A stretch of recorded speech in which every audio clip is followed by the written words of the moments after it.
Hello friends.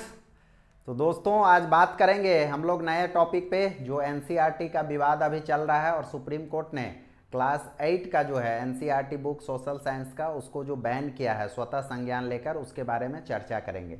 इसके बारे में पूरा जानेंगे क्या है इसका बैकग्राउंड, क्यों इन्होंने बैन किया, बैन करना क्या इनके जो है लॉ है पार्लियामेंट का या उसका जो है सुप्रीम कोर्ट को पावर देता है कॉन्स्टिट्यूशन, ये भी बात करेंगे। तो दोस्तों बने रहें पूरे वीडियो में, आगे बात करते हैं। सबसे पहले समझते हैं कि ये विवाद क्या है, ये कंट्रोवर्सी क्या है ऑल अबाउट। तो सबसे पहले समझते हैं कि क्लास 8 का जो है एनसीईआरटी का बुक जो सोशल साइंस का है, उसमें एक चैप्टर जोड़ा गया था, उसका नाम है the role of judiciary in our society.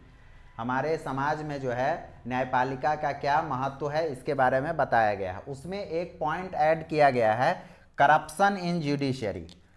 Corruption जो है, corruption at various level of judiciary, नीचे से लेकर ऊपर तक किस तरह से जो है करप्शन है जुडिशरी में, इसके बारे में बात किया गया है। तो यहीं पे अगर करप्शन है कि नहीं है, क्योंकि समाज में तो करप्शन है, ये आप भी जानते हैं, सब जानता है। तो जुडिशरी भी जो है हमारे समाज का पार्ट है। हाँ, लेवल कम हो सकता है, मैग्नीट्यूड कम हो सकता है, वहाँ पे जो है उस स्तर का जो है भ्रष्टाचार नहीं हो सकता है, लेकिन कहीं ना कहीं कुछ ना कुछ है, वो हम आप लोग के साथ भी शेयर करेंगे, उसका जो है एविडेंस देंगे आप लोग के साथ, और आप लोग खुद बताइएगा कि करप्शन जुडिशरी में है या नहीं है। तो सबसे पहले समझते हैं, ये विवाद था पूरा, और सुप्रीम कोर्ट ने क्या किया है, सुओ मोटो लेकर स्वतः संज्ञान लिया है और अपना जो ये 8 क्लास का जो बुक है सोशल साइंस का, उसको बैन कर दिया है। उसको जो पब्लिश किया था उसको जो है बैन पूरी तरीके से किया है। ये कितना हद तक सही है नहीं है, बैन करना जो है पार्लियामेंट का कोई लॉ नहीं है, और कॉन्स्टिट्यूशन भी जो है सुप्रीम कोर्ट को कोई पावर नहीं देता है, कोई अथॉरिटी नहीं देता है कि किसी बुक को आप बैन करेंगे। तो ये बैन कैसे किए, उन्होंने सुप्रीम कोर्ट के पास जो है एक पावर है जिसको बोलते हैं स्वतः संज्ञान, स्वयं जो है स्वतः संज्ञान लिया, सुओ मोटो। ये किस आर्टिकल के थ्रू ले सकता है, आर्टिकल 32, आर्टिकल 142, ये है फंडामेंटल राइट का अगर वायलेशन होता है तो यहाँ जो है रिट जो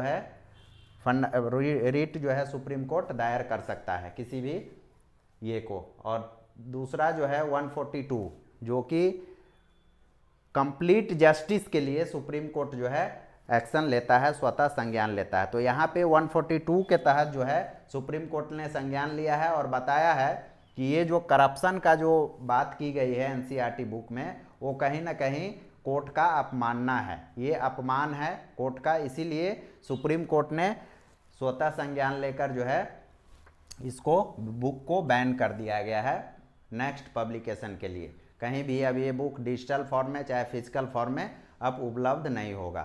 तो ये है पूरा मामला। उसमें बताया क्या गया था, आखिर उस बुक में ये बताया गया था कि सुप्रीम कोर्ट में जो पेंडिंग केसेस हैं, बैकलॉग की बात की गई थी और करप्शन की बात की गई थी। तो बैकलॉग जो केसेस हैं सुप्रीम कोर्ट में, वो 81,000 केसेस जो हैं अभी पेंडिंग हैं।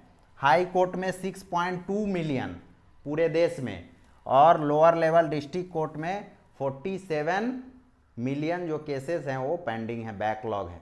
तो ये कहीं ना कहीं सत्य है, बैकलॉग तो है ये डेफिनेटली। और बात करते हैं अब करप्शन की, करप्शन है कि नहीं, तो आप लोग बताइएगा। मैं आप लोग के सामने कुछ तथ्य रखता हूँ।